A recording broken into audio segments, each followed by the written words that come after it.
Hi Ho Silver with this week's happiness hack, which is practice kindness toward yourself.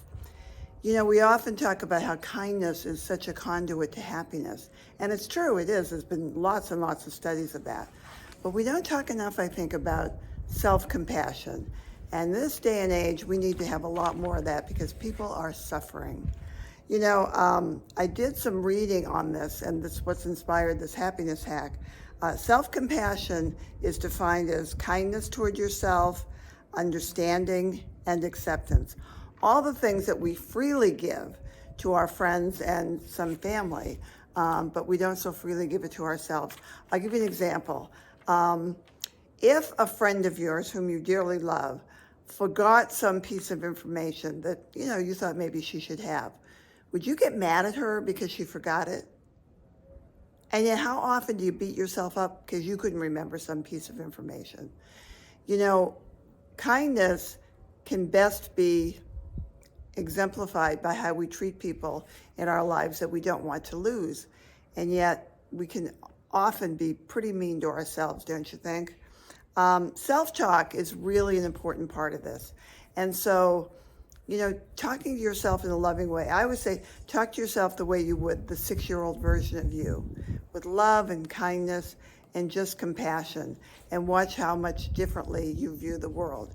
Now, there's some pretty compelling reasons to do this, not just because it makes you happier, although that's, you know, rewarding in and of itself, but it is linked with greater motivation, less procrastination, which was a big one for me, and better relationships. All three of those are things that make us happier.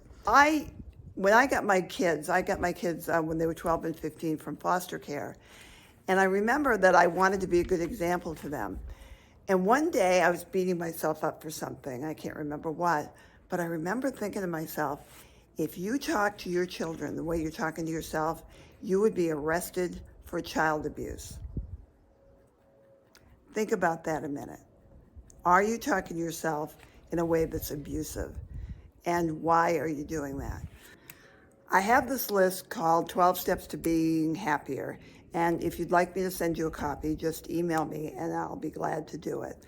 But what this particular hack today about being kind to yourself covers is identify and diffuse your buttons. Because as long as you have buttons that people can push, you're going to have a less happy life because people can get you. And the quickest way to find out what your buttons are is, what are you beating yourself up for? Because if you're beating yourself up for these things, it means that they bother you and it's time to do something about it. Now, when I was drinking, I used to be as mean to other people as I was to myself.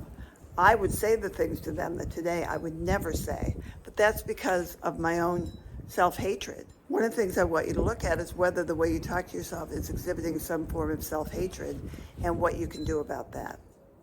So be kind to yourself, be kind to others, and watch the magic begin. And always remember, you deserve to be happy, and it is possible.